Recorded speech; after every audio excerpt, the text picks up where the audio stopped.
Meus queridos amigos, meu nome é Marcelo Pichara da Silveira, esse aqui é o canal Resenha Forense e a gente segue vivo no nosso grupo de estudos em Direito Tributário. Eu estava revendo os vídeos e em alguns deles eu falo direito eleitoral, né? Eu estava com eleitoral na cabeça e acabou passando, é um lapso. Peço desculpas. É, no 19º encontro, eu estou bem cansado, tanto que eu peguei um energéticozinho aqui, estou num ritmo forte de estudo. Nesse 19º encontro do nosso grupo de estudos, a gente vai estudar as garantias e os privilégios do crédito tributário. Não sem antes passar por uma reflexão filosófica sobre a coisa, e talvez quem gosta dessa parte vai gostar também dessa introdução. Então, item 1 do caderno, introdução, eu trouxe uma reflexão de cariz político, filosófico e jurídico a respeito dos privilégios, né, que a lei assegura ao crédito tributário. Né? Vou falar mais uma vez sobre o autoritarismo estatal, principalmente nas execuções fiscais. Tá? Não há poucos exemplos de autoritarismo estatal. O mesmo se diga para a sua sede de poder político e econômico. Né? O Estado clama pelo dinheiro alheio e quase sempre utiliza o demagógico discurso da justiça social para cumprir com uma missão supostamente sacrossanta. No Brasil, o Bruno Gargachen, ou Gargagen, Garsgagen, eu não sei como é que fala o nome dele, mas ele descreveu com muita precisão a situação. Né? Os brasileiros, de fato, não confiam nos políticos, o que é bom, mas amam o Estado, e o que é péssimo. Não é? O discurso acadêmico, entre aspas, e científico, coloquei as aspas aí de propósito, principalmente nos cursos humanísticos, também entre aspas, que de resto largaram a humanística, desinteressante para as ideologias radicais, tomismo e aristotelismo, só para exemplificação, solenemente deixados de lado. Essa questão acadêmica é toda permeada de teorias contraditórias e distópicas. Né? Eu tenho desconfiança dos ismos das universidades, ismos que a gente vê por aí, porque muitas vezes versam sobre objetos ocultos e não delineados. O que é opressão para uns acaba sendo liberdade para outros. Sei lá, feminismo, por exemplo, não consegue se resolver no problema da prostituição. Uns falam que é a liberdade da mulher, outros clamam por uma moralidade. Mas ao mesmo tempo, esses que clamam pela moralidade negam a moralidade cristã e pregam um laicismo absoluto. Então fica difícil. A sociologia está impregnada de um problema sério de metalinguagem ad hoc, ou, no exemplo dado pelo Milton Friedman, em raciocínio ingênuo do tipo post hoc ergo propter hoc, que é depois disso, logo causado por isso, como ocorreu, ou como ocorre, melhor dizendo, na narrativa mainstream que a gente vê por aí sobre a assim chamada crise de 1929. Para quem quiser se aprofundar, a obra Capitalismo e Liberdade, do Milton Friedman, eu resenhei essa obra aqui no canal.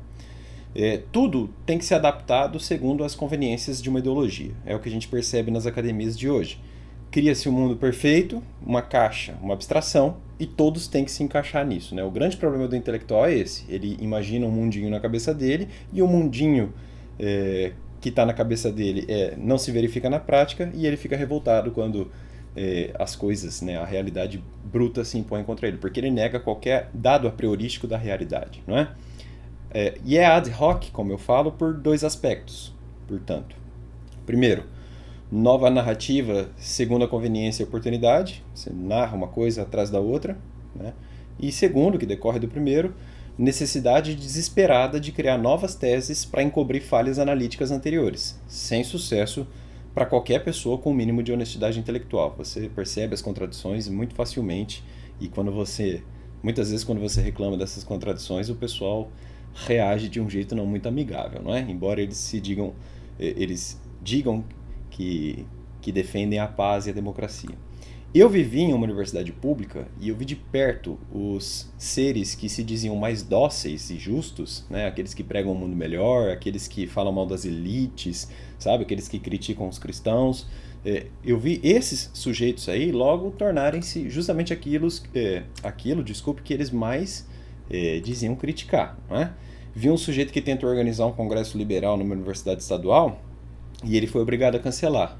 Ele ficou com medo de apanhar dos líderes do DCE, que são aqueles que aplaudiam o nascer do sol e que defendiam a paz, supostamente. Também vi centros acadêmicos que se diziam isentos das eleições democráticas, ou melhor, eu vi centros acadêmicos, desculpe, que se diziam isentos e pluralistas, né, nas suas composições, esses centros aí publicarem notas de repúdio contra o resultado das eleições de 2008, que são democráticas, não é? Contra a opinião, aliás, de muitos alunos devidamente calados pelo calor acadêmico ou, no mínimo, indiretamente censurados pelos militantes. Eu vi isso de perto, eu sei como é que é a universidade, principalmente a universidade pública. Por isso que me afastei bastante do mundo acadêmico universitário. Até perguntaram no vídeo anterior, né?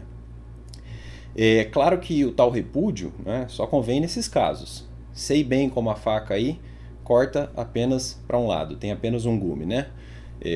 Eu dei um exemplo aí no caderno, uma menina que assumiu a presidência do DCE, tentou impor uma política mais conservadora e foi ameaçada de morte. Ela teve que se desligar da universidade, migrando para uma instituição privada. Sobre isso, o silêncio dos centros acadêmicos até hoje me parece ensurdecedor, né? Para esses pseudo-pacifistas que quiseram agredir fisicamente o meu colega, divergente da universidade pública, só cabe a citação da fina ironia, do Gustavo Corsão, que escreveu: "O próximo é deveras intolerável. Sua espessa concretude, seu rosto, seus músculos, seu bigode, nos impelem a derivar nossos bons sentimentos para coisas mais puras e elevadas. Voltamo-nos para a espécie humana, para ideias e causas sagradas. É mais fácil dedicar horas de interesse pelos longínquos oprimidos da Polônia, pelas crianças desnutridas da Grécia. É mais fácil querer o bem à humanidade em peso do que ao vizinho que ouve o radioteatro. É mais amplo, mais generoso falar no microfone virado para o porvir, atirando palavras para 1 bilhão de ouvidos que ainda não nasceram, do que entrar num quarto cheirando a remédio e a suor." Essa colocação do Gustavo Corsão me lembra muito desses sujeitos que eu vi na academia que lutavam, diziam lutar por um mundo melhor, se diziam democráticos, eles adoram essa palavra, né? Não, nós somos democráticos, a ditadura, tudo que é da ditadura é ruim, se você foi do período da ditadura você é ruim, e nós que somos do bem, não é? Não estou defendendo aqui o regime militar, evidentemente, mas vocês entendem bem o que eu quero dizer, se é que contam com alguma honestidade intelectual. Essa cultura acadêmica aí é igualmente responsável pela abstração excessiva do Estado enquanto objeto epistêmico. Todo professor medíocre de direito administrativo dirá que, no princípio, havia apenas trevas e que as monarquias foram sempre perversas. Para fazer uma revisitação dessa temática, eu indiquei no caderno a obra do João Camilo de Oliveira Torres, A Democracia Coroada, Teoria Política do Império do Brasil. Tem o PDF na Câmara dos Deputados, é um livraço, vale a pena. E eles criticam as monarquias sem nenhuma fonte histórica segura, ainda que as monarquias continuem tendo sucesso absoluto em nações como Austrália, Nova Zelândia, Reino Unido, Canadá, Suécia, Noruega, Espanha, Dinamarca, Luxemburgo, Liechtenstein, Países Baixos, Bélgica, Mônaco e Japão, né? Só lugar ruim para morar. Numa conversa, o Eduardo José da Fonseca Costa me falou a respeito do interessante caso da Suécia. A Suécia é uma monarquia constitucional parlamentarista e, de acordo com a Constituição sueca, sempre que o monarca morre, o parlamento deve se reunir para decidir se a monarquia persiste ou não. E adivinhem só, a Suécia nunca deixou de ser monarquia. Interessante, né? A perfeição da humanidade, segundo o senso comum absolutamente reinante na academia, teria surgido com a Revolução Francesa, genialmente comparada pelo Tocqueville com as revoluções religiosas. Ela considerou o cidadão de um modo abstrato, apartado de todas as sociedades particulares, assim como as religiões consideram o homem em geral, independentemente do país e da época. Não indagou apenas qual era o efeito particular do cidadão francês, mas quais eram os deveres e os direitos gerais do homem em matéria política. Essa colocação aí, repito, é do Tocqueville em O Antigo Regime e a Revolução, Eu tenho aqui a edição da Martins Fontes, que foi traduzida pela Rosemary Koschek Abílio. E aí pergunta, né, o Mário Ferreira dos Santos, genialmente pergunta: o Estado moderno não pretende realizar essa unidade aí? Mas que métodos usa, se não os coativos? Busca-se o ecumênico, o universal pela coação. Não há mais o consensus, senão instamentos sociais que, por sua vez, se mantêm separados dos outros. Segundo os professores que eu mencionei, né, que são reducionistas e apaixonados pelo hiperpublicismo racional, entre aspas, e estatolatário, e eles são típicos na graduação, principalmente em direito administrativo, também em direito constitucional, os órgãos estatais são puros, incorruptíveis e vocacionados ao cumprir de límpidos princípios, né? Isso tem sido muito frequente nos cursos de direito, com discursos coletivistas perigosíssimos. Eu daria o exemplo aqui de uma notícia que eu vi, muito triste, um exemplo da Faculdade de Direito da USP. Que dó da Faculdade de Direito da USP. Um dia foi uma coisa tão sensacional, mas eu vi que classificavam os calouros lá segundo a estirpe social, né? Ah, esse aqui é bolsominion, por exemplo, esse aqui é judeuzinho, ou aquele ali é fulaninho, entendeu? E com simplificações da realidade também. Você percebe isso com, sei lá, essas teorias da apropriação cultural, né? Que você fomenta, ainda que você não queira isso, você fomenta um agrupamento de sujeitos ocultos, abstratos, genéricos e coletivos, numa religião étnica condenável. Sobre isso falou bem o Flávio Morgenstern, num podcast, mais precisamente naquele intitulado De Boas Intenções, o Congresso está cheio. Outro exemplo claro disso está nos criminólogos abolicionistas, né, que temem desafiar uma realidade brutal e dura. Homens cometem crimes, e pior, alguns homens não são do bem. Nós temos aqui uma lobotomia drástica, né? Nega-se a mera possibilidade de haver seres humanos ruins. Há pessoas incorrigíveis, há pessoas malvadas, há pessoas que não conseguem absorver um grau mínimo de escala axiológica suficiente para sentir remorso pelo cometimento de um crime contra a vida de outrem. Né? A psicopatia é um exemplo disso. Existem pessoas ruins, desculpa. Se não é novidade para você, liga a televisão aí, sabe? Vai, lê um pouquinho do noticiário. Esses criminólogos aí, abolicionistas, não são todos, tá, pessoal? Mas a maioria deles, dos que eu já vi, eles passam suas vidas delirando nesse labirinto mental completamente fechado, um onanismo cerebral, né? São a imagem espelhada de Hamlet, que exclamou que se cada um recebesse conforme os méritos, ninguém escaparia da chibata. Ao contrário, dizem esses teóricos, ninguém deveria ser punido. Essas ideias ressoam na mente do criminoso. Se sua conduta é ilegal e tão normal, pensa, por que todo esse alarido a respeito do seu caso? Ou por que ele tem de ficar onde está, na prisão? É notoriamente injusto para ele ser encarregado por aquilo que todos em liberdade fazem. Ele é a vítima de uma distribuição ilegítima e injusta, um pouco como um africano sob o regime do apartheid. E a única coisa razoável, é que, ao ser solto, deva vingar-se dessa sociedade injusta, continuando expandindo sua atividade criminosa. Foi o que escreveu Theodore Dalrymple. As noções de Deus e de família também são deliberadamente deixadas de lado. Louis Althusser, não sei, eu acho que ele é francês, mas ele foi um teórico marxista que estrangulou a esposa. Curiosamente, ele fala o seguinte, olha, quem fala de nação, fala de família. E o Althusser, me corrijam aí se eu estiver equivocado, ele criou um corpo de estudos de acordo com o qual a família seria o aparato ideológico estatal, se tem um texto dele nesse sentido. Vale frisar que ele estrangulou a própria esposa, tá? Ele foi mais um intelectualzinho aí a confirmar a interpretação clássica da família tradicional como célula básica de perpetuação da nação. Justamente o que os progressistas e os artistas passaram a usar desde então, fenômeno designado de oikofobia. Na verdade, eles passaram a desdenhar, né? Desde então. A família é desprezada porque os teóricos da justiça social, aqui objeto da nossa crítica, esses teóricos aí imediatamente notaram que o cristianismo se reflete na estrutura familiar tradicional, elevando-a num plano transcendente e quase divino.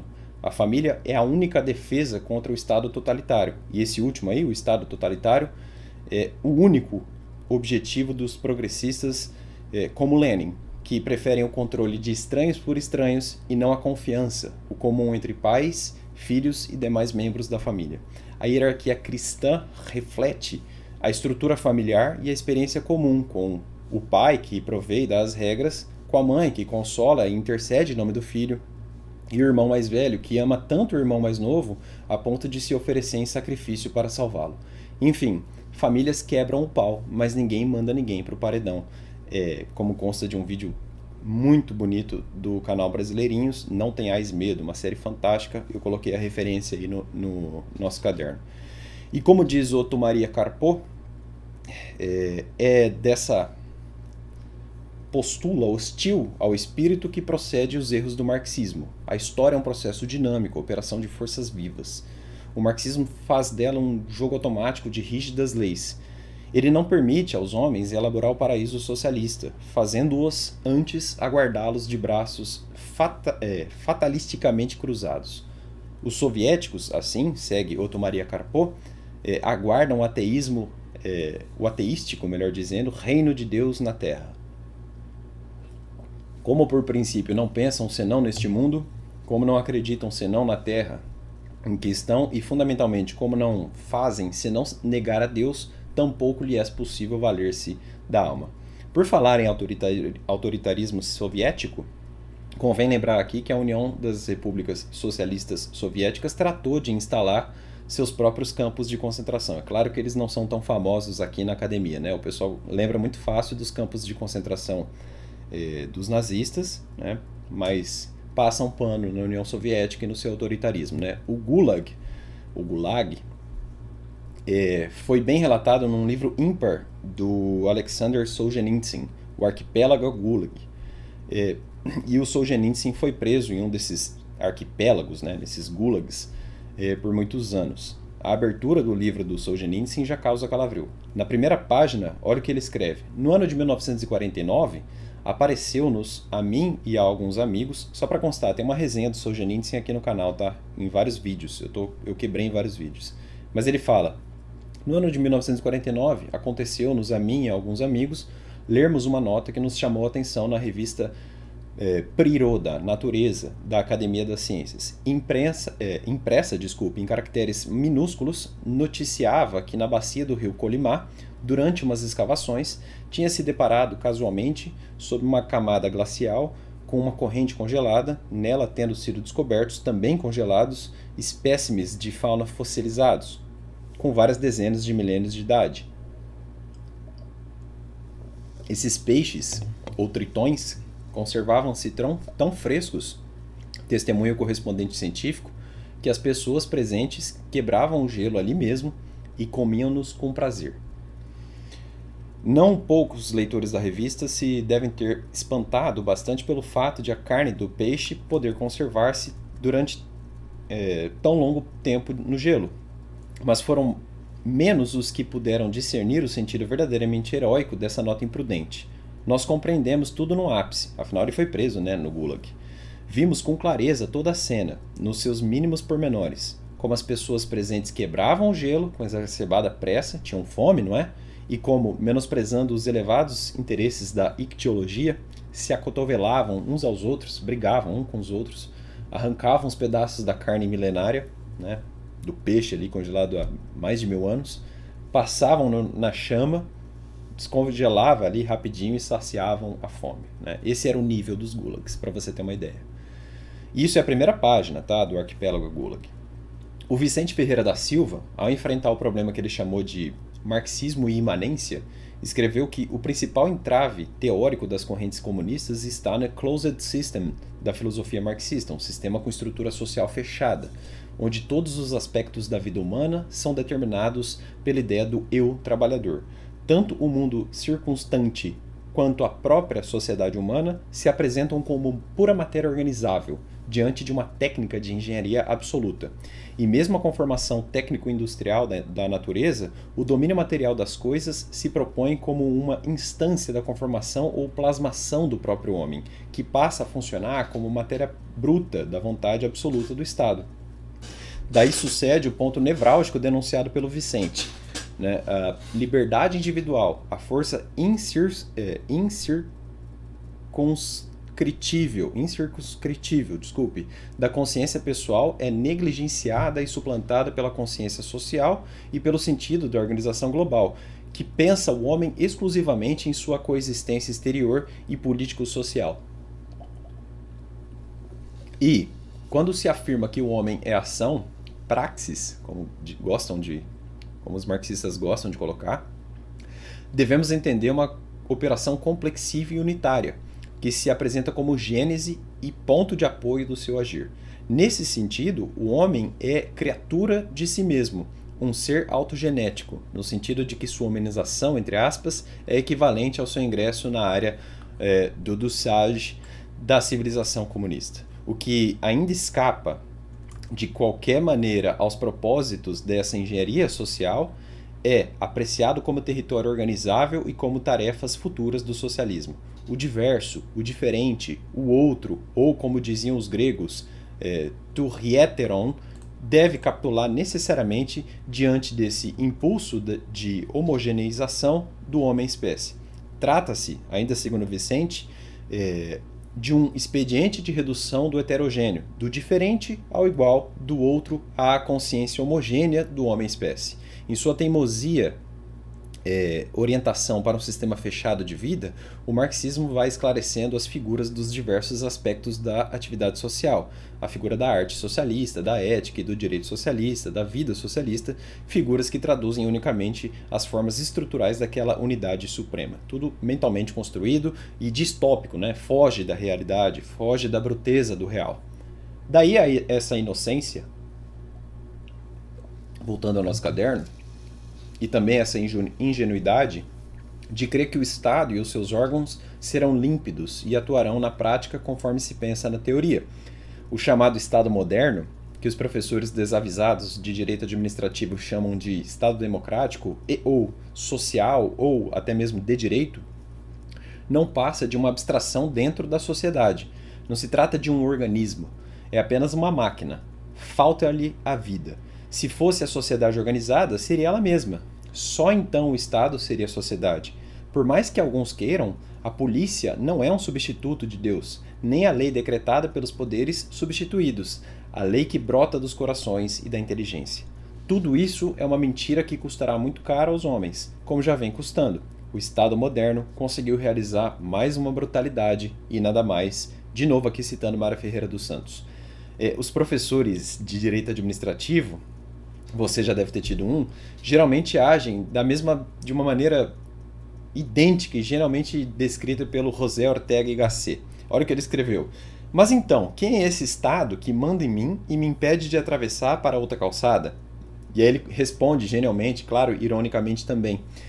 Se fizermos essa pergunta a alguém, e aqui eu diria, né, se fizermos essa pergunta aos professores de direito administrativo, verão como esse alguém começará abrindo os braços em gesto de natação, o que costumamos fazer quando vamos dizer algo muito vago, e dirá, o Estado é tudo, a sociedade, a coletividade, sabe? Interesse público sobre o interesse privado, supremacia do interesse público, sabe essas coisas assim de alguns administrativistas? Então, entra nessa fala aqui do José Ortega y Gasset. É conhecida a crítica do Michael Oakeshott ao racionalismo, Oakeshott que já foi resenhado aqui no canal.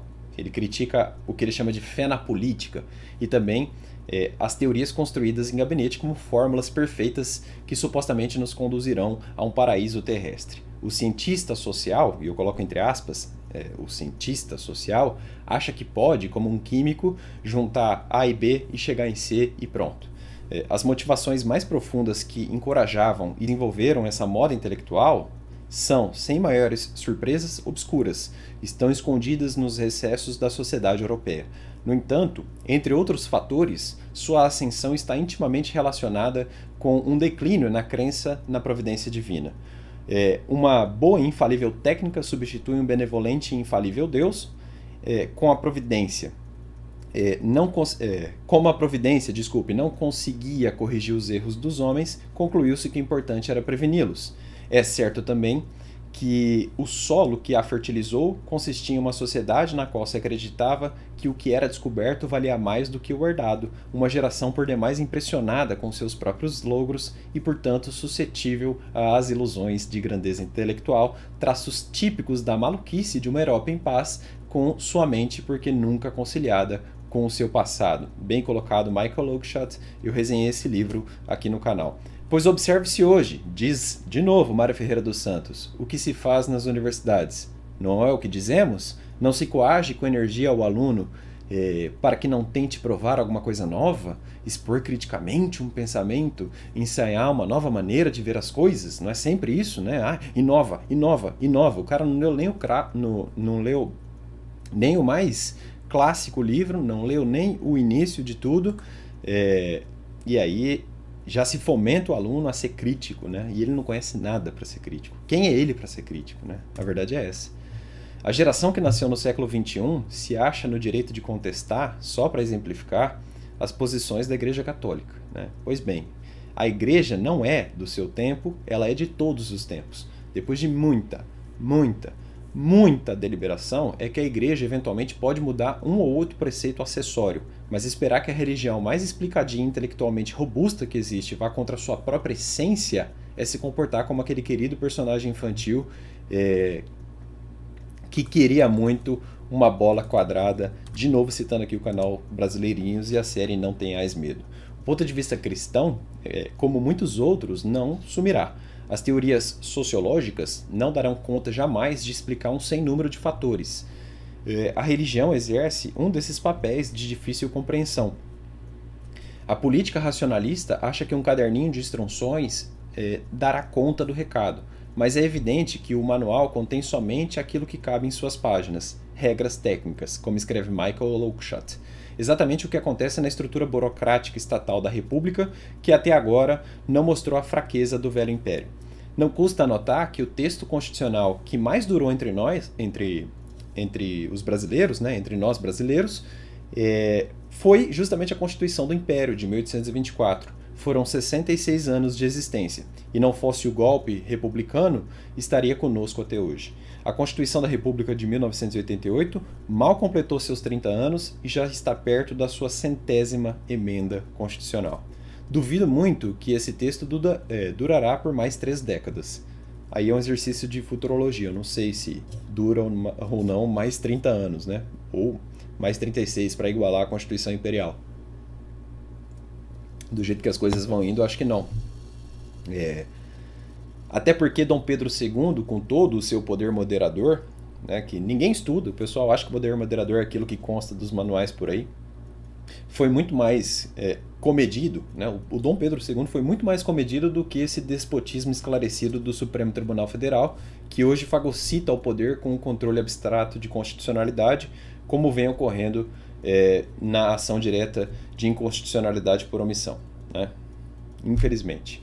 Conta-se que quando o presidente da Venezuela, Juan Pablo Rojas Paul, eu não sei falar espanhol, suponho que se pronuncia assim, mas consta que quando esse presidente da Venezuela soube da queda do Império Brasileiro, afirmou: "Se ha acabado la única república que existe en América, el Império de Brasil." Acabou a última república, ou melhor, a única república que existe na América do Brasil, né? Que seria o Império, curiosamente. De acordo com Richard Weaver, esse pernicioso raciocínio de exclusão, dita racional, leva o indivíduo a se importar apenas com os seus direitos. E diz o Weaver, né? Seu desejo é suficiente. Ele não consegue ser disciplinado no campo teórico e, no campo prático, só se submete a um grupo social hipostasiado, cujos métodos se tornam brutais quando a sua autoridade finalmente passa a ser meramente humana.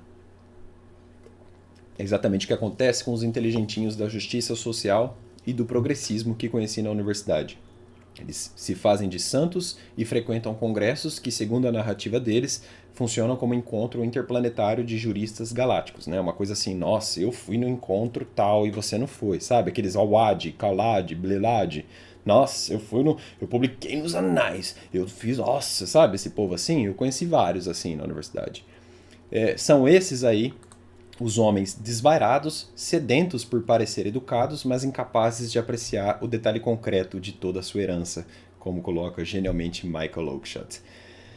Numa análise exuberante do status civil do povo alemão da época do Hitler, o Eric Voegelin, que é um sujeito genial, ele denuncia como um dos vários lugares comuns do Estado noticiados pelos professores de constitucional, de administrativo, de teoria geral do Estado, etc, etc, como há um lugar comum de Estado e de democracia, né? A tal democracia.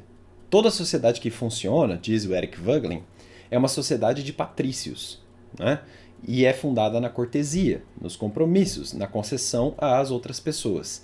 Quem quer que tenha uma ideia fixa e queira realizá-la, ou seja, quem quer que interprete a liberdade de expressão e a liberdade de consciência de tal modo que a sociedade deva comportar-se da maneira que ele considera correto, não está qualificado para ser cidadão de uma democracia. O jogo político de toda sociedade patrícia que funcione, é patrício, né? Posso até destruí-la se continuar advogando o bem que é meu carrossel e se quero que seja aceito e realizado neste momento. E continuamente o forço aos outros, pois então estes se tornarão recalcitrantes e teimosos. Esse é o problema de que Aristóteles tratou sob o nome de stasis. Se me endureço com uma ideia particular e persigo apenas nesse objetivo, esse único bem, então como reação aparece o contra-stasis, o contra-endurecimento, e com isso a impossibilidade da cooperação social. Muito bem, olha o problema. Diante das vicissitudes e dilemas da existência, o cristianismo nos dá a perfeita noção de que, a não ser que estejamos de fato pensando em colocar todos os que discordam de nós em campos de concentração, então é melhor começarmos a pensar em alguma maneira de continuarmos vivendo, porque estamos todos juntos nisso. E nisso, no caso, é a sepultura. Sem essa percepção básica, qualquer tipo de associação duradoura torna-se impossível, seja um negócio, uma família ou uma nação. Obviamente, mencionar a palavra nação a sério, depois de décadas de estudos pós-colonialistas, é hoje, no melhor dos casos, uma gafe, ou, no pior dos casos, uma ofensa, né? Nação é uma palavra problemática para o progressismo, assim como Deus, família ou verdade, porque se refere a uma noção irredutível e inescapável enquanto humanos viverem em sociedade. Para pelo menos 3 gerações de infelizes que tiveram seus horizontes imaginativos amputados nas escolas e nas universidades, a ideia de nação evoca imediatamente os pecados seculares do capitalismo, machismo, opressão, xenofobia, misoginia, etc. Mas uma noção pode ser muitas coisas para muitas pessoas. Etimologicamente, nação é o lugar onde se nasce, como a ideia implícita de um vínculo orgânico com um pedaço do planeta, um solo que gerou, sustentou a comida que seus pais comeram e virou você. Isso que eu li agora, mais uma vez, da série Não Tenhais Medo do canal Brasileirinhos, uma série linda, vale a pena assistir, tem um link aí no caderno. É claro que parte do desencanto dado à religião se deve também ao desserviço e ao péssimo exemplo dado por alguns dos seus representantes, não é? Não preciso citar alguns pastores que eu já vi por aí falando certos absurdos. Mas a própria Bíblia aborda esse problema e sem meias palavras. Aliás, essa é uma boa hora para lembrar que, assim como a profissão médica diz respeito a uma área da vida que não admite ilusões nem pruridos de etiqueta na hora de falar dos problemas íntimos de saúde do paciente, da mesma maneira a religião tem os seus médicos da alma, e eles também não podem escamotear os aspectos mais desagradáveis da existência ou da psique humana, sob pena de matar espiritualmente seus pacientes. Por exemplo, Santo Agostinho, ao mesmo tempo em que confirma a prostituição como pecado contra a castidade, admite que a sociedade sem prostitutas cairia presa na luxúria desabrida. E o São Tomás de Aquino expressou o mesmo sentimento comparando os prostíbulos aos esgotos de um palácio, cuja remoção tornaria o palácio um antro de imundície. Fantástico, genial. Essa admissão franca das realidades sexuais e sociais pode parecer chocante para um leigo, mas a religião só é religião porque destrói as ilusões sobre essa vida, inclusive a ilusão de que os homens religiosos são necessariamente santinhos e ingênuos. De novo, citando aqui a série do canal Brasileirinhos, Não Tenhais Medo. Fantástico. Ainda quanto à religião, o Eric Voegelin explora bem o desejo religioso hitleriano, por ele chamado de um monismo relativamente primitivo, já que Hitler planejou um grande observatório e planetário como centro do desenho arquitetônico na reconstrução de Linz, que ele considerava o seu lar. Peso do romantismo e do darwinismo, nova religião guiada pelo iluminismo, com seu pensamento progressista e com a visão racista do desenvolvido e também do selvagem. Uma idolatria da ciência, portanto, né? De todas as considerações que eu acabei de fazer, e alguém pergunta, mas isso é um curso de direito tributário, Marcelo? Sim. Essas considerações que eu fiz, delas não escaparia o direito tributário. A diferença é que o tributarista está acostumado com o autoritarismo estatal. O que eu quero dizer com isso é que, geralmente, o tributarista não é ingênuo. E como a sua atividade intelectual não se desprega da brutalidade econômica da vida, o tributarista sabe bem daquela máxima segundo a qual não existe almoço grátis. Essa expressão aí, como bem afirma Thomas Sowell, a de que não existe almoço grátis, tornou-se banal exatamente porque provou ser verdadeira por muito tempo e em tantos contextos diferentes. Por outro lado, eu não digo aqui que o Estado deve ser desconsiderado enquanto realidade. O mesmo problema de abstração que incorrem marxistas é verificado em libertários extremados, né, que o pessoal chama, brincando, de anarcochatos, que de resto vivem no mesmo mundinho autopoético segundo o qual o Estado simplesmente deixará de existir e sucumbirá ao apocalipse deles. Eu não acredito nisso. Mesma falha dos justiceiros sociais, acreditar numa narrativa utópica, não é? Ora, o conservador não supõe que o ofício de governar seja não fazer nada. Da mesma forma, que ele entende, da forma que ele entende, há muito trabalho, mas que só poderá ser feito aceitando genuinamente as crenças do momento, simplesmente porque é assim que o mundo se apresenta. E, brevemente, a capacidade que ele atribui ao governo seria de resolver eventuais choques que tamanha diversidade de crença invariavelmente enseja, preservar a paz, não colocando empecilhos à escolha e à diversidade, que nasce do exercício da liberdade de ter preferências, não impondo uniformidade substantiva, mas reforçando leis gerais de procedimento sobre todos de maneira equânime, como bem colocou Michael Oakeshott. O Oakeshott é incrível. A literatura conservadora, do bom compêndio dos 10 princípios oferecidos pelo Russell Kirk, acredita haver uma ordem moral duradoura, adere aos costumes, à convenção e à continuidade, é guiada pelo princípio da prudência, acredita no princípio da consagração pelo uso, se atenta ao princípio da variedade, aceita o princípio da imperfectibilidade, está convencida da íntima ligação entre propriedade e liberdade, se opõe ao coletivismo involuntário, vê necessidade de impor limites prudentes sobre o poder e entende que a permanência e a mudança devem sim ser reconhecidas e reconciliadas numa sociedade vigorosa.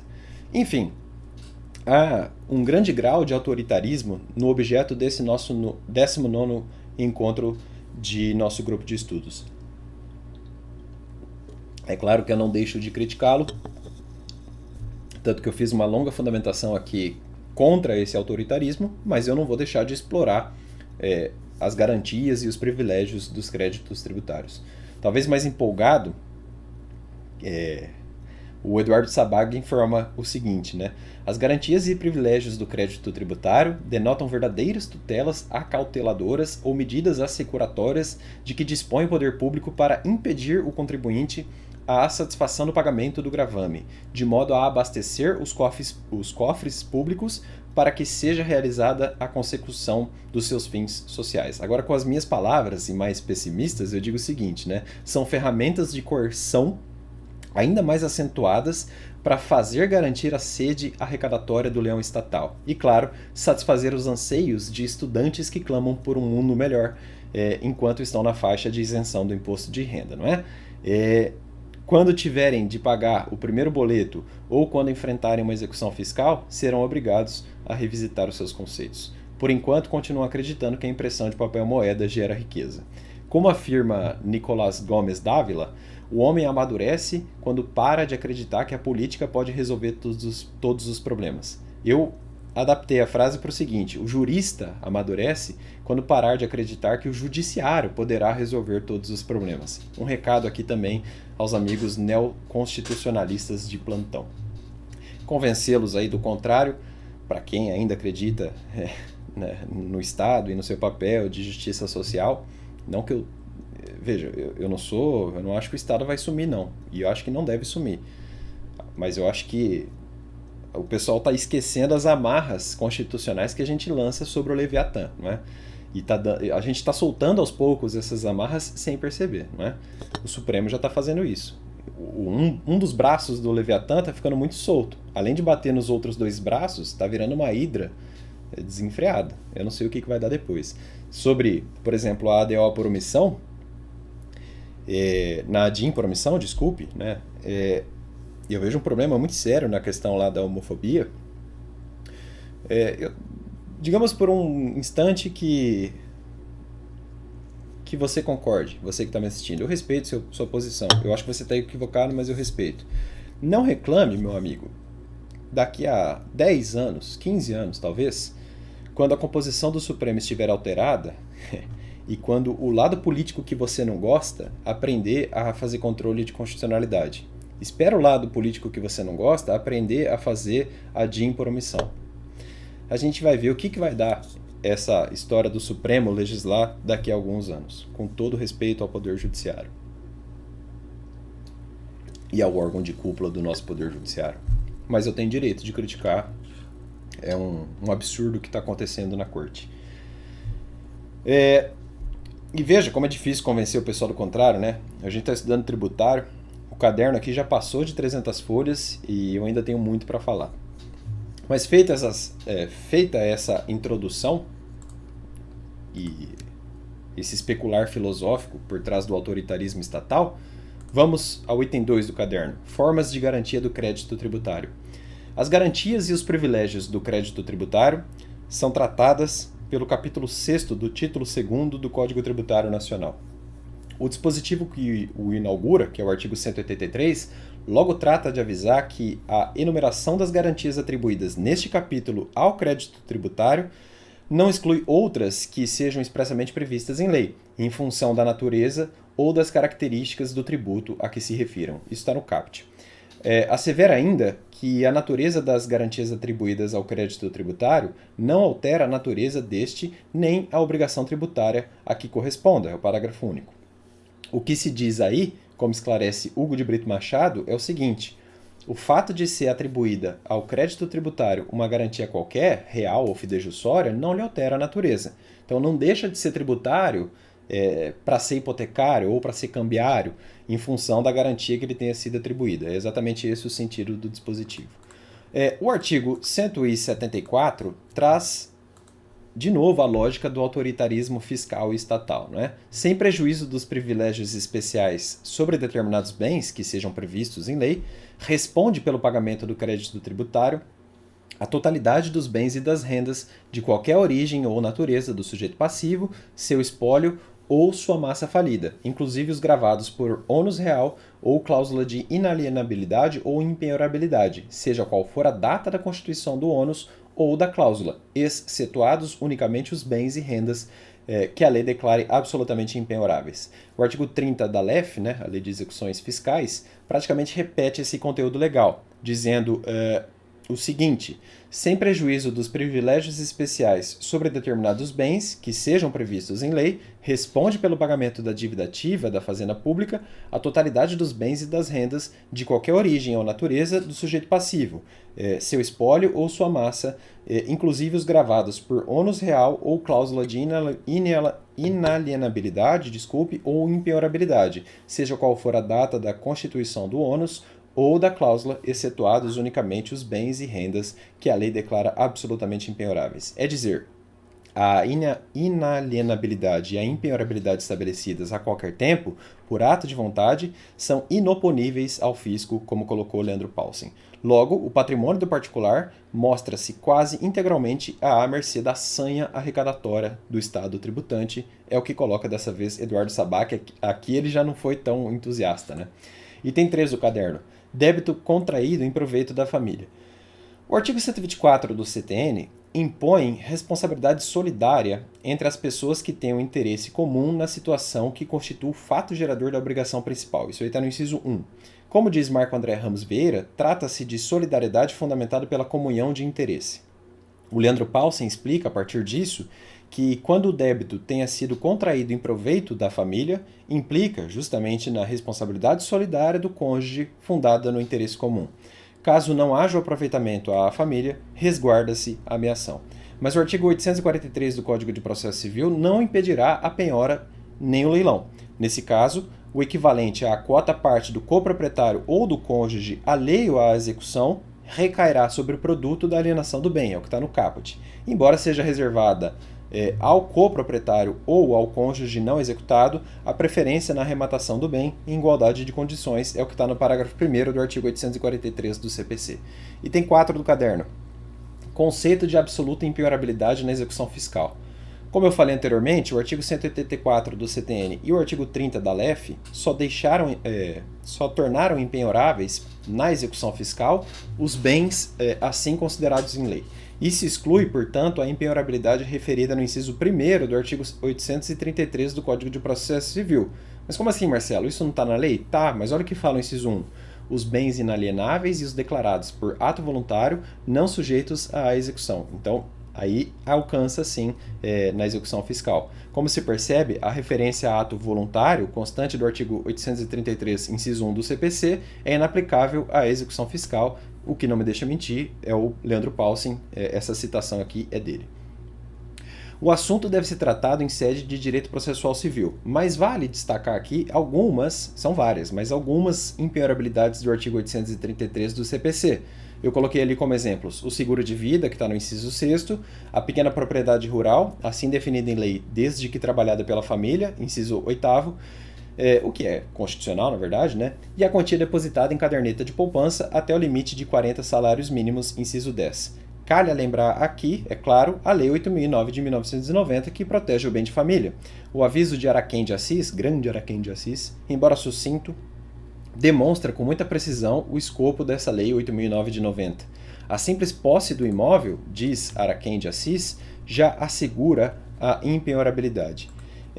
E o referido processualista, no seu belíssimo manual da execução, completa: o fato de a assistência, ou melhor, o fato de a residência familiar comportar constrição em algumas hipóteses, se trata de impenhorabilidade relativa no direito brasileiro e não impenhorabilidade absoluta, geral e restrita. As exceções à impenhorabilidade, inspiradas por fatores heterogêneos, exigem análise atenta. Numa passagem, num voto aí do ministro Aldir Passarinho Júnior, lá no STJ, eu encontrei o seguinte, olha o que ele fala: a Lei 8.009 de 1990 não está dirigida a número de pessoas, ao contrário, a pessoa.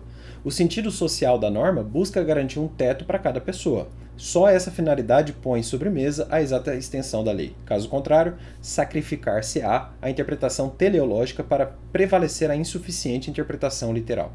E como bem afirma José Miguel Garcia Medina, a regra que institui a impenhorabilidade do bem de família refere-se à finalidade, à destinação que é dada ao bem, que só é considerado bem de família se estiver servindo à residência da entidade familiar. Mas importa lembrar aqui uma exceção importante para o direito tributário. Essa exceção consta do inciso 4º do artigo 3º da Lei 8.009 de 1990. Dispositivo esse que deixa claro que será sim penhorável o imóvel, mesmo que seja bem de família, para cobrança de impostos predial ou territorial, taxas e contribuições devidas em função do imóvel familiar. O IPTU envolvendo o imóvel, por exemplo, será penhorável. A taxa de coleta de lixo ligada ao imóvel será também, gerará um crédito que tornará o imóvel penhorado. Ou melhor, penhorável, mesmo que seja bem de família. Entra na exceção. Item 5 do caderno, o arrolamento administrativo de bens. Segundo aponta o artigo 64 caput de uma lei importante na seara federal, é a Lei 9.532 de 97, a autoridade fiscal competente procederá ao arrolamento de bens e direitos do sujeito passivo sempre que o valor dos créditos tributários da sua responsabilidade for superior a 30% do seu patrimônio conhecido, mas a soma dos créditos deve passar R$ 2.000.000, e aí é uma interpretação do parágrafo 7º com o artigo 1º do decreto 7.573 de 2011. Na redação original, a lei falava, salvo o melhor juízo, em R$ 500.000. Esse decreto de 2011 majorou essa soma para R$ 2.000.000. Trata-se aqui de um ato administrativo interno, talvez vocacionado a organizar das coisas pela Fazenda Pública. Mas, na verdade, ele traz grandes efeitos externos e drásticos, já que o objetivo final é levá-lo ao registro imobiliário, aos órgãos ou entidades onde, por força de lei, os bens móveis ou direitos sejam registrados ou controlados, e também aos cartórios de títulos e documentos e registros especiais do domicílio tributário do sujeito passivo relativamente aos demais bens e direitos, parágrafo 5º do artigo 64 daquela Lei 9.532 de 1997. Na minha opinião, esse dispositivo tem duvidosa constitucionalidade e é muito autoritário, tá? Entra na lógica de todo o começo da aula aqui. Mas os tribunais pensam de forma diferente. Pode ser que um particular fique atravancado em sua vida privada por força desses registros. O fato de o tributo corromper 30% do seu patrimônio não implica necessariamente fraude contra credores nem estado falimentar. Por outro lado, não é essa a posição dos tribunais. O STJ exige que os créditos a serem arrolados precisam de constituição, formalização, pois só com a Constituição é que se podem identificar o sujeito passivo e o quantum da obrigação tributária, informações indispensáveis para que se verifique a presença ou não de tais requisitos de fato. Para quem quiser, recurso especial 770.863 do Rio Grande do Sul, relatado pelo ministro Teori Zavascki, foi julgado na primeira turma em 1º de março de 2007. Por outro lado, o próprio STJ também ele não vai tão além, né? Ele não vê problema nenhum se o ato ocorrer antes da própria constituição definitiva dos créditos tributários. Eu coloquei uma ementa no caderno que é muito didática para entender essa matéria. Ó, tributário, processual civil, arrolamento de bens, aquela lei, né, 9.532 de 97, acórdão a quo, harmonia com a jurisprudência do STJ. Aí tem um da ementa. Cinge-se a questão em verificar a legalidade de o fisco proceder ao arrolamento de bens do sujeito passivo para a garantia do crédito fiscal, antes da sua constituição definitiva, ou seja, antes do julgamento de todos os recursos administrativos interpostos em face do lançamento. Item 2 do caderno, ou melhor, da ementa. O arrolamento de bens disciplinado pelo artigo 64 daquela lei de 97 revela-se por meio um procedimento administrativo, no qual o ente estatal efetua levantamento de bens dos contribuintes, arrolando-se sempre que o valor dos créditos tributários de sua responsabilidade por superior a 30% do seu patrimônio conhecido. Finalizado o arrolamento, providencia-se nos órgãos próprios para efeitos de dar publicidade. Item 3 do caderno, ou do caderno não, gente, desculpa, da ementa que eu estou lendo, não viola o artigo 198 do CTN, pois o arrolamento em exame almeja, em última ratio, engraçado que eles colocaram última com acento e ratio em latim, aí ficou última ratio misturado aí, eu coloquei um sic, a execução do crédito fiscal, bem como a proteção de terceiros, inexistindo, portanto, suposta violação do direito de propriedade, do princípio da ampla defesa e do devido processo legal. Tenho lá eu acho que eu penso diferente, mas tudo bem. Item 4 da ementa. A medida acautelatória, sob a ótica do interesse público, tem o intuito de evitar o despojamento patrimonial indevido por parte de contribuintes. Item 5, precedentes, agravo regimental improvido, para quem quiser, STJ, agravo regimental nos embargos de declaração no recurso especial 1.190.872 do Rio de Janeiro, relatado pelo ministro Humberto Martins na segunda turma e foi julgado em 12 de abril de 2012. Com todo respeito ao STJ, não penso de forma similar. O arrolamento, a partir do efeito externo, né, os registros, traz, sim, grande repercussão jurídica prejudicial ao envolvido. Não custa lembrar que as execuções tributárias já escapam do juízo universal falimentar, artigo 187 do CTN, e o crédito tributário conta com um privilégio quase que absoluto nas execuções coletivas, como coloca Hugo de Brito Machado. Mas existe o arrolamento, fique sabendo disso. Item 6 do caderno. O artigo 185 do CTN tratamento jurídico às alienações fraudulentas. Nos termos do artigo 185 caput do CTN, presume-se fraudulenta a alienação ou oneração de bens ou rendas ou seu começo por sujeito passivo em débito para com a Fazenda Pública, por crédito tributário regularmente inscrito como dívida ativa. Mas o disposto nesse artigo, diz o parágrafo único, não se aplica na hipótese de terem sido reservados pelo devedor bens ou rendas suficientes ao total pagamento da dívida inscrita.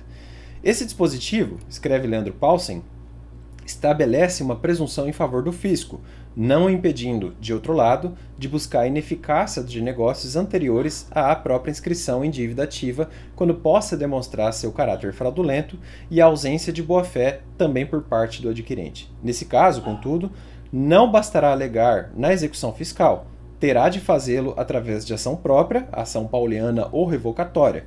Poderá o fisco ainda valer-se da medida cautelar fiscal a fim de obstar negócios que venham a comprometer patrimônio do devedor, ameaçando a garantia de satisfação dos créditos tributários nos termos da Lei 8.397 de 92. Aí nós temos presunção legal absoluta, como define Hugo de Brito Machado. O direito brasileiro reconhece 3 modalidades de alienação fraudulenta dos bens. No resto do mundo, segundo pesquisei rapidamente, existem apenas 2. A fraude à execução é uma figura jurídica eminentemente brasileira, como bem relatou numa aula de pós-graduação o queridíssimo professor Alexandre Freitas Câmara, lá do Rio de Janeiro. Ela fica no meio do caminho, a fraude à execução, fica no meio do caminho entre a fraude contra credores e a alienação do bem penhorado. Entre essas 3 modalidades aí, nós temos uma gradação de intensidade. Uma delas é menos grave, a outra é a mais grave de todas. A última delas é realmente a mais grave, e há uma escala, como eu falei, de intensidade. Eu coloquei no caderno um esquema semiótico para ficar fácil de lembrar, do menos grave para o mais grave, vai subindo, O menos grave é a fraude contra credores. O segundo ato mais grave é a fraude de execução, está intermediário, E o último, o mais grave de todos, é a alienação do bem penhorado. Esse é grave mesmo. A configuração da fraude contra credores exige, segundo diz a civilística, a presença de 2 requisitos. Pelo menos é o que diz a maioria da doutrina, não é o que você vai encontrar em todo quanto é manual, Tem divergências. O primeiro deles é o dano. A doutrina do direito civil gosta de chamar isso de eventus damni, expressão latina que significa resultado danoso. Eventus damni. Dano é um requisito objetivo, talvez matemático, Dano é a redução do devedor à condição de insolvabilidade. Simples assim. Só existirá insolvência se houver uma decisão judicial que a decrete. Aqui não se trata de alcançar uma certa situação jurídica, mas sim uma certa situação econômica. E essa situação econômica se chama insolvabilidade. Afirma-se que alguém está insolvente quando não há no seu patrimônio bens suficientes para garantir o pagamento das dívidas. Em linguagem contábil, a pessoa é insolvente se o seu passivo for maior que o seu ativo para o pagamento das suas dívidas. É literalmente dever mais do que tem. O fato de alguém estar devendo a outrem não impede o devedor de alienar os seus bens. E se impedisse, ninguém mais poderia alienar nada, Bastaria uma fatura de cartão de crédito no final do mês para impedir a alienação de bens. Não é bem assim que funciona. Não é o só fato de dever que impede alguém de alienar os bens, portanto. O que não se pode é alienar os bens ao ponto de se tornar insolvente. Isso não dá. Se o devedor assim agir, o primeiro dos requisitos da fraude contra credores estará preenchido. Além disso, podemos buscar apenas o bem alienado fraudulentamente. Temos que verificar se a prática daquele ato específico foi ou não capaz de tornar o devedor insolvente. Se foi, o primeiro requisito estará preenchido. O dano, no entanto, não é suficiente para a configuração da fraude contra credores, pelo menos em regra. A fraude contra credores, segundo boa parte da doutrina, demanda ainda um requisito subjetivo que é a fraude. Os civilistas costumam chamá-la de concilium fraudis. Aqui há um elemento subjetivo necessário, segundo uma boa parte da doutrina, para a configuração da fraude contra credores. De maneira diversa, o professor Marcos Bernardes de Mello defende que o concilium fraudis, não constitui elemento essencial à caracterização da fraude contra credores. Pois, diz Bernardes de Mello, bastará a prova da insolvência e do prejuízo aos credores para que se tenha por materializada a fraude. O devedor, assim, não poderá defender-se sob a alegação de que não conhecia as consequências do seu ato. Na prática acaba sendo assim, né, pessoal? A fraude contra credores não exige que o ato tenha sido praticado com a intenção deliberada de se causar o dano. Provar que o sujeito fez porque queria prejudicar o credor seria um ônus da prova diabólico, dificílimo de preencher. E menos protegido ficaria o credor. Pode até ser o caso, mas não é necessário. Então, o animus nocendi pode existir, mas não precisa existir para configurar a fraude. A fraude também não precisa da ciência de que o ato reduzirá o devedor à insolvência. O que a fraude exige é a potencial consciência de que a prática do ato reduziria o devedor à insolvabilidade. Não precisa querer, não precisa saber, basta que seja razoável exigir dele que soubesse. É mais ou menos uma culpa consciente no direito penal. Ele acreditou sinceramente que não cometeria o dano ao bem jurídico e assim o fez por uma violação do dever objetivo de cuidado. A fraude também é chamada de concílio fraudes pelo seguinte: concilium significa reunião. É a reunião de fraudes, do alienante e do adquirente. De ambos se exige a fraude. Se o A vai alienar para o B, reduzindo a insolvabilidade, que é o dano, só será o caso de fraude contra credores que seja razoável exigir do A e do B que o A ficaria reduzido à insolvabilidade. Se o ato for gratuito, uma doação, por exemplo, não se exige a fraude do adquirente, basta a fraude do alienante, caso em que a ação pauliana exigirá apenas o fundamento objetivo, como bem colocou Miguel Maria de Serpa Lopes. Falei aqui da fraude contra credores, ainda que brevemente, não é o alvo do nosso curso, mas agora eu passo a falar também da fraude à execução. A fraude à execução, diferentemente da fraude contra credores, pressupõe, em regra, em 90% dos casos, a litispendência. Na seara tributária, no entanto, basta haver inscrição do débito em dívida ativa, mesmo que ainda não tenha sido protestada a CDA, né, que é a certidão de dívida ativa, cédula de débito ativo, né? Eu esqueci a significação disso. Cédula de dívida ativa, acho que é isso, cédula de débito ativo. É o ato executivo lá que dá ensejo à possibilidade de propositura de execução fiscal. Mas, enfim, em regra, a fraude de execução pressupõe litispendência, mas na seara tributária basta a inscrição do débito em dívida ativa. Não precisa protestar a CDA nem mover a execução fiscal, como escreveu Leandro Paulsen.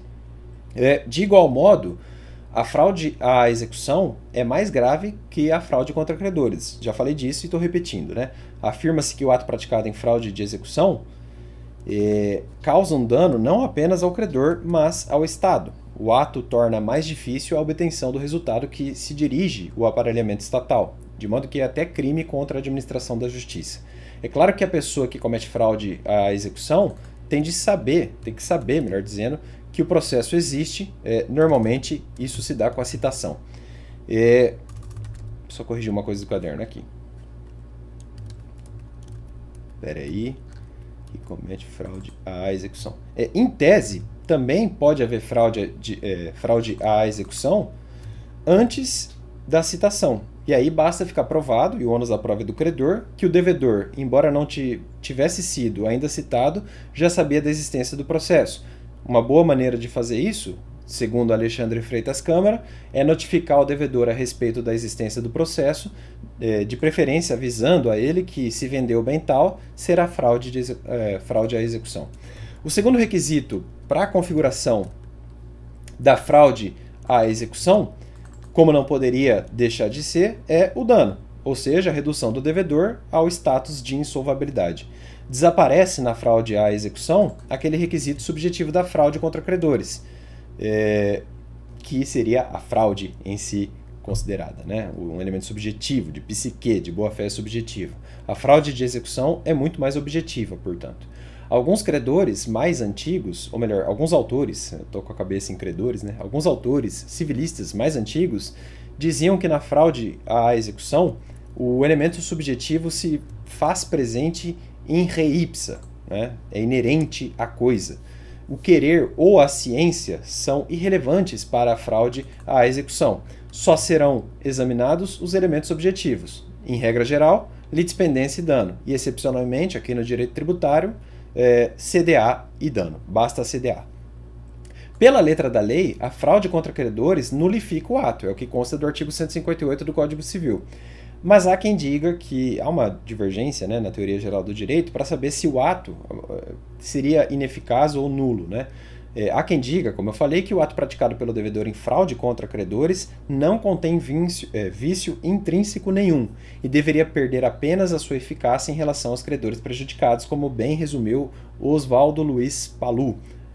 A fraude à execução, diferentemente, torna o ato ineficaz, e isso parece ser dominante mesmo na doutrina processual. Há divergência na fraude contra credores, mas na lei a fraude contra credores traz nulidade do ato e não ineficácia. Mas vale repetir, o CTN presume fraudulenta alienação ou oneração de bens ou rendas, ou seu começo por sujeito passivo, em débito para com a fazenda pública, por crédito tributário regularmente inscrito como dívida ativa, é o artigo 185, caput, já estudado. Item 7 do caderno. Nossa, eu estou bem cansado. O artigo 185-A do CTN, indisponibilidade dos bens. Esse artigo 185-A-A do CTN, incluído pela Lei Complementar 118 de 2005, trouxe uma medida bastante drástica contra o executado fiscal. Ele diz, na hipótese de o devedor tributário, devidamente citado, não pagar nem apresentar bens à penhora no prazo legal e não forem encontrados bens penhoráveis, o juiz determinará a indisponibilidade dos seus bens e direitos, comunicando a decisão, preferencialmente por meio eletrônico, aos órgãos e entidades que promovem registros de transferência de bens, especialmente ao Registro Público de Imóveis e às autoridades supervisoras do mercado bancário e do mercado de capitais, a fim de que, no âmbito de suas atribuições, façam cumprir a ordem judicial. Isso aí está no caput. O enunciado 560 da súmula da jurisprudência dominante do Superior Tribunal de Justiça suaviza a austeridade desse dispositivo, dispondo que a decretação da indisponibilidade de bens e direitos, na forma do artigo 185-A do CTN, pressupõe o exaurimento das diligências na busca por bens penhoráveis, o qual fica caracterizado quando infrutíferos o pedido de constrição sobre ativos financeiros e a expedição de ofícios aos registros públicos do domicílio do executado, ao Denatran ou Detran. Então, essa súmula aí esclarece como que a coisa tem que funcionar na prática. A indisponibilidade do caput do artigo 185-A do CTN limitar-se-á ao valor total exigível, devendo o juiz determinar o imediato levantamento da indisponibilidade dos bens ou valores que excederem esse limite, logicamente, né? É o que está no parágrafo 1º. Órgãos e entidades aos quais se fizer a comunicação de que trata o caput desse artigo aí, enviarão imediatamente ao juízo a relação discriminada dos bens e direitos cuja indisponibilidade houverem promovido. É o parágrafo 2º. Muito bem, encerramos aqui o item 7 do caderno. Vamos ao último item da aula de hoje, o item 8. Item 8. Preferências do crédito tributário. O crédito tributário prefere a qualquer outro, seja qual for sua natureza ou tempo da sua constituição, ressalvados os créditos decorrentes da legislação do trabalho ou de acidente de trabalho. Isso aí está no artigo 186, caput do CTN. É claro que a fazenda não é tão boazinha assim, tá? Já vou falar disso. No caso de falência, o crédito tributário não prefere aos créditos extraconcursais ou às importâncias passíveis de restituição, nem aos créditos com garantia real, no limite do valor do bem gravado, parágrafo único, inciso 1º desse 186 do CTN. Sendo que a multa tributária prefere apenas aos créditos subordinados, parágrafo único, inciso 3º dessa vez. Aqui nós temos, em resumo, o seguinte: dívidas ativas, tributárias ou não, excetuadas as multas. É o que bem colocou Fábio Leo Coelho no estudo da falência. Por falar em falência, né, na falência, o conjunto legislativo atual acaba deixando os créditos tributários na 4ª posição da fila de credores. Então, os créditos tributários perdem, primeiro, para os créditos extraconcursais, assim definidos no artigo 84 da Lei 11.101 de 2005, Vale lembrar que o CTN considera extraconcursais os créditos tributários decorrentes de fatos geradores ocorridos no curso do processo de falência, artigo 188 caput do CTN. Perdem ainda, em segundo lugar, para os créditos decorrentes, como eu falei, de acidente de trabalho e ou trabalhistas, propriamente ditos, né? E aí estão inseridos também créditos dos representantes comerciais, na forma do artigo 44 da Lei 4.886 de 1965. Também perdem, em terceiro, para créditos com garantia real, mas apenas até o limite do valor do bem gravado, inciso 2º do artigo 83 da Lei 8.101 de 2005. Então, por exemplo, um imóvel com hipoteca, né, essa garantia real, o crédito tributário perde para a hipoteca, mas até no valor que se lograr com a hipoteca. Nesse último caso aí da hipoteca, do crédito com garantia real, o parágrafo único do artigo, o parágrafo 1º, desculpe, do artigo 83 da Lei de Falências, né, a Lei 11.101 de 2005, assevera que será considerado como o valor do bem objeto de garantia real a importância efetivamente arrecadada com a sua venda ou, no caso de alienação em bloco, o valor de avaliação do bem individualmente considerado.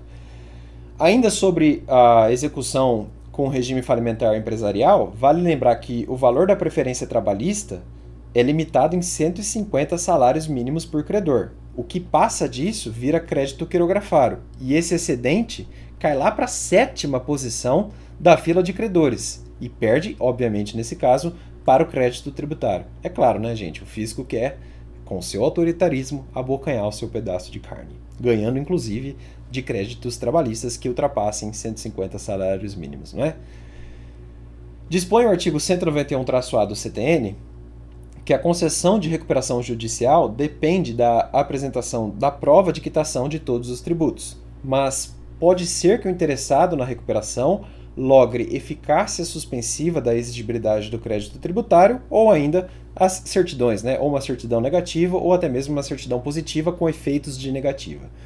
Vale anotar aqui que a cobrança judicial do crédito tributário não é sujeita ao concurso de credores ou à habilitação em falência, em recuperação judicial, concordata, inventário ou arrolamento, CTN, artigo 187 caput. Isso abrange os créditos não tributários inscritos em dívida ativa, é dizer, a cobrança do crédito tributário mantém a sua autonomia, como bem colocou o Leandro Paulsen. Para fins mais práticos, o Superior Tribunal de Justiça já decidiu que, na execução fiscal contra o falido, o dinheiro resultante da alienação de bens penhorados deve ser entregue ao juízo da falência, para que se incorpore ao monte e seja distribuído, observadas as preferências e as forças da massa. Para quem quiser estudar, recurso especial 188.148 do Rio Grande do Sul, com relatório do ministro Humberto Gomes de Barros, na Corte Especial, um julgado importante, portanto, de 19 de dezembro de 2001. Assim, o que se lograr no juízo da execução fiscal, segundo esse raciocínio, tem que ser enviado ao juízo universal da falência, e este cuidará de observar a fila de credores. Fica mais fácil, né? E aí já tem a fazenda, é muito mais fácil. Depois ele comunica o juízo da execução fiscal e está tudo certo.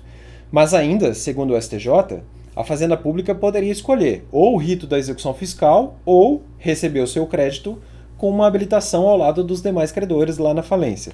Só que é o seguinte, se a Fazenda escolher um rito, haverá renúncia da utilização do outro, não se admitindo uma garantia dúplice, como bem colocou o STJ no recurso especial 1.113.405 de Minas Gerais, com relatório do ministro Castro Meira, na segunda turma, julgado em 2 de abril de 2009.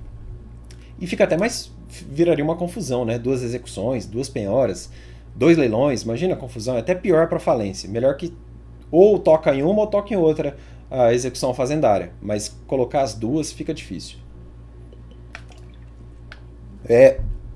Um itemzinho aí no caderno, gente, ó, tá acabando. Concurso de preferência.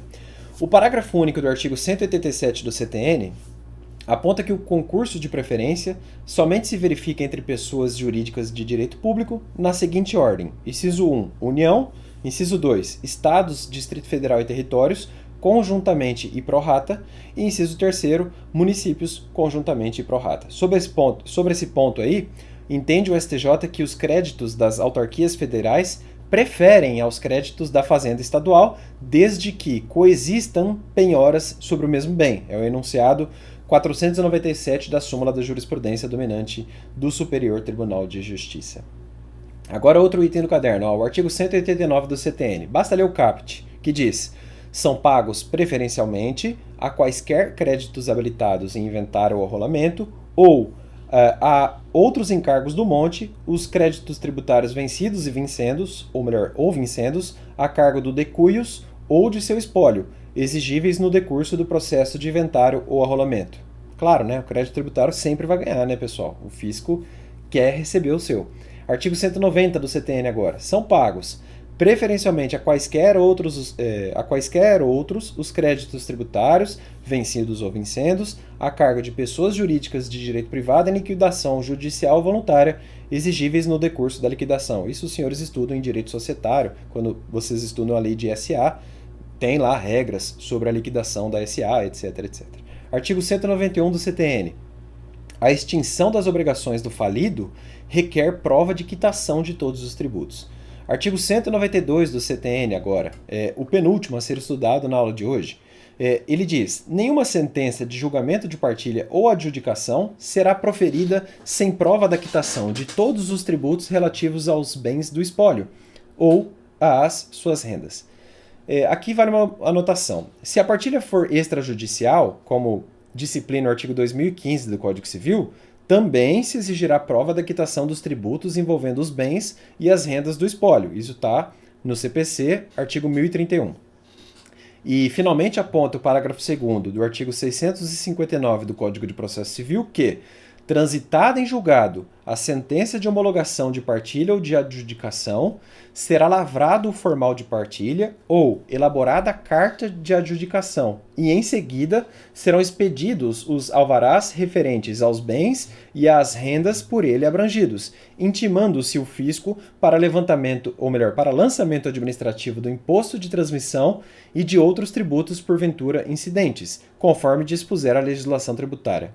Decidiu-se muito recentemente no Superior Tribunal de Justiça, talvez seja o julgado mais recente do nosso caderno, acho que que essa regra aí não alterou o artigo 192 do Código Tributário Nacional, de modo que no arrolamento sumário, o juiz deve exigir a comprovação de quitação dos tributos relativos aos bens do espólio e às suas rendas para homologar a partilha, e na sequência, com trânsito em julgado, expedir títulos de transferência de domínio e encerrar o processo, independentemente do pagamento do imposto de transmissão. Olha a ementa que eu coloquei aí no caderno, ó. Processual civil e tributário, arrolamento sumário, tributos incidentes sobre os bens do espólio e de suas rendas. Comprovação de quitação. Condição para a sentença de homologação da partilha. Expedição dos formais de partilha. Prévio pagamento do imposto de transmissão. Desnecessidade, olha só. Item 1 da ementa. A sucessão causa-mortes, independentemente do procedimento processual adotado, abrange os tributos relativos aos bens do espólio e às suas rendas, porquanto integrantes do passivo patrimonial deixado pelo decuius, e constitui fato gerador do imposto de transmissão, o ITCM. Item 2 da ementa.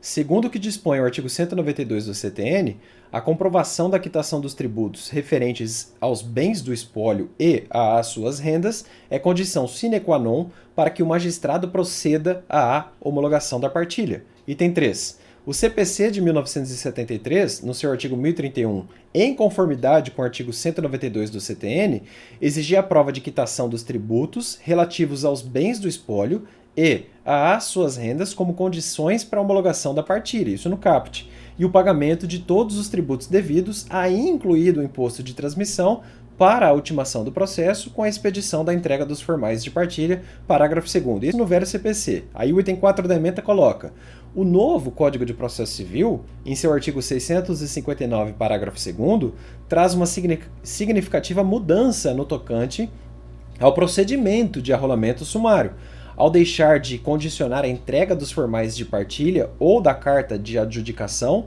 à prévia quitação dos tributos concernentes à transmissão patrimonial aos sucessores. Item 5 agora. Essa inovação normativa, todavia, em nada altera a condição estabelecida no artigo 192 do CTN, de modo que, no arrolamento sumário, o magistrado deve exigir a comprovação de quitação dos tributos relativos aos bens do espólio e às suas rendas, para homologar a partilha e, na sequência, com trânsito em julgado, expedir os títulos de transferência de domínio e encerrar o processo, independentemente do pagamento do imposto de transmissão. Recurso especial, item 6 agora, recurso especial parcialmente provido. Para quem quiser estudar, procure aí depois, recurso especial 1.704.359 do DF, com relatório do ministro Gurgel de Faria. Primeira turma foi julgado em 28 de agosto de 2018. Então, julgado fresco aí para vocês. E para encerrar a aula de hoje, um dispositivo inócuo, porque a lei de licitações é mais drástica que esse dispositivo. Ao 193 do CTN, basta ler o seu teor. Ele diz: salvo quando expressamente autorizado por lei, nenhum departamento da administração pública da União, dos Estados, do Distrito Federal ou dos municípios, ou sua autarquia, celebrará contrato ou aceitará proposta em decorrência pública, em concorrência pública, melhor dizendo, sem que o contratante ou proponente faça prova da quitação de todos os tributos devidos à fazenda interessada relativos à atividade em cujo exercício contrata ou concorre. Pessoal, acabei aqui o 19º encontro do nosso grupo de estudos em Direito Tributário.